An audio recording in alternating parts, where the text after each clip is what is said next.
Isto por um lado.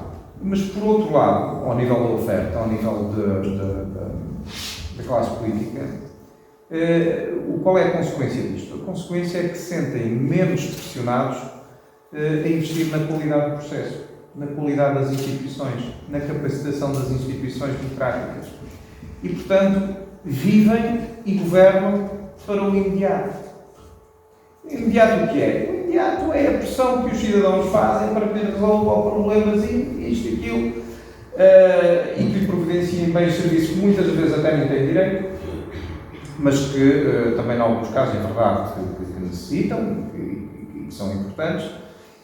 Mas o problema é que conseguem, independentemente dos meios, para alcançar esses fins. E aqui é que está o risco de se deitar o bebê com a água do banho pela janela. Ou seja, os fins são novos, mas os meios para os alcançar, em democracia, não vale tudo.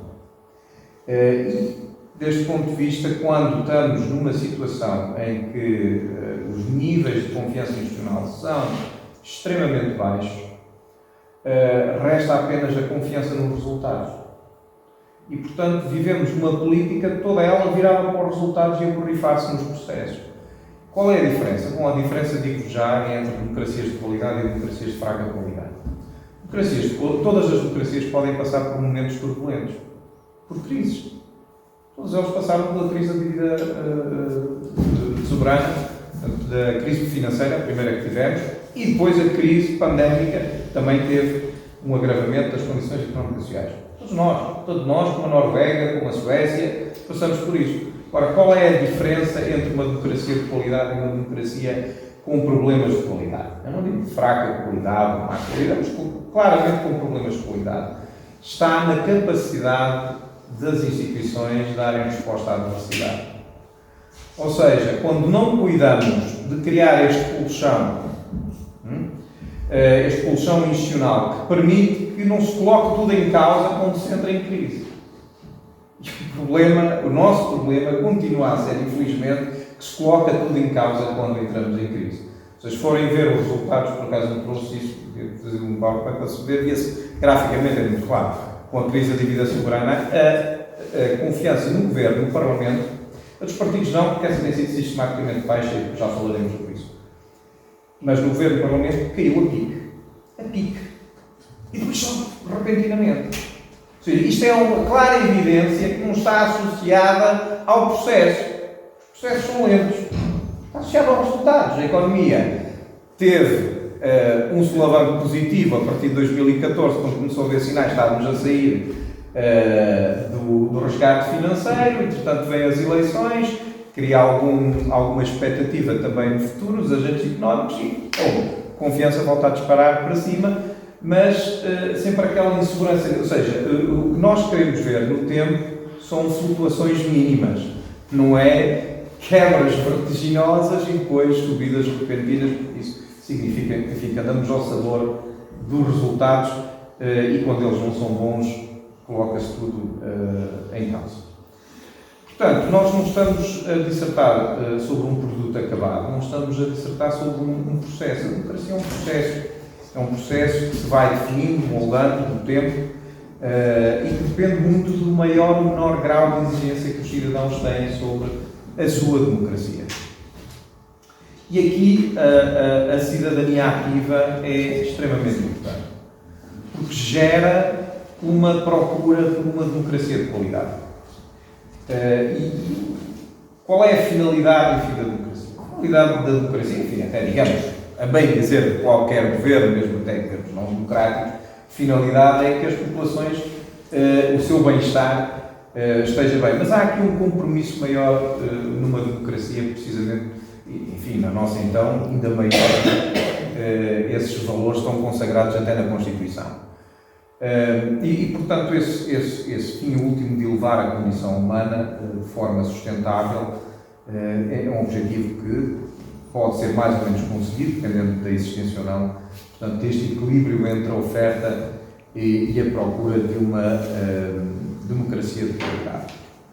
Claro é que nós vamos sempre ter uma democracia mais a que vivemos é sempre menos do que aquela que nós gostaríamos de ter, isso também é normal, e criamos alguma ansiedade. Muitas das vezes estamos insatisfeitos como as coisas estão, e podiam estar melhor e podia funcionar melhor. E é isso que nos puxa à criatividade e ao empenho e que mexe o nosso engenho para criarmos pressão para que determinadas rotinas sejam alteradas. A verdade é que também sabemos de vários inquéritos que temos feito.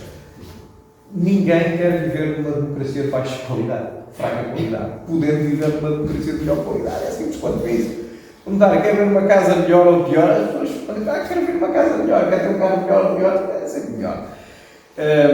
E isso é uma ambição mesmo para cidadãos de países em vias de desenvolvimento. A gente até especula, mas será que esta gente algum dia vai ter um regime democrático suficientemente sólido, etc. Não deixa de ser uma ambição das pessoas.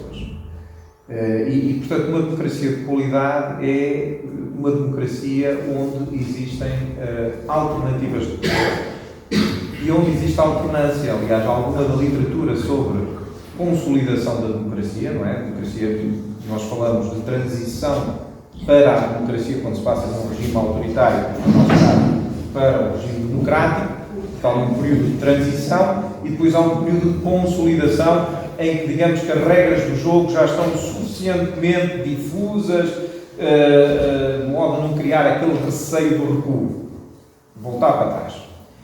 E há alguns teóricos que entendem que a consolidação só fica a consolidação só fica firmada quando se dá uma mudança no governo e se volta a dar uma segunda mudança no governo. Ou seja, o ter as primeiras eleições livres e justas por si só não é suficiente. O termos um governo eleito por si só não é suficiente. Só há um regime democrático verdadeiramente consolidado a partir do momento em que o poder dá lugar a outro poder, a outra alternativa de poder democrático. E, portanto, a alternância está central, é central para este grupo de teóricos à definição de democracia.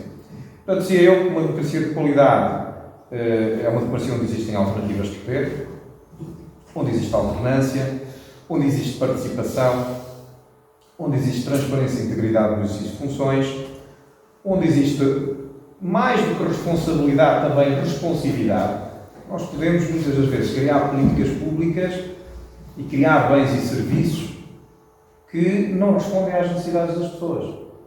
E achamos que estamos a fazer obra e que estamos a fazer um grande feito, mas não estamos a responder às necessidades das pessoas. Portanto, isto não é ser responsivo. Até se pode ser responsável, mas não é responsivo. É também onde o Governo tem condições para executar o seu programa. Obviamente que a estabilidade política é importante a qualquer regime, democrático ou não democrático, mas uma democracia de qualidade também requer uma oposição que tenha condições mínimas para contestar as opções políticas das quais se escolhe. E, portanto, digamos que a democracia não é apenas a ideologia do governo, é também a ideologia da oposição. Ou seja, não há democracia sem oposição.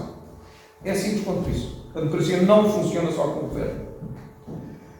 E essa noção de que em democracia o confronto de ideias, de posições sobre a resolução de determinados problemas, ou até, enfim, de visões mais globais para a comunidade, para a sociedade como um todo, esta noção de que isto se faz, o que se processa através de uma competição pacífica de projetos políticos,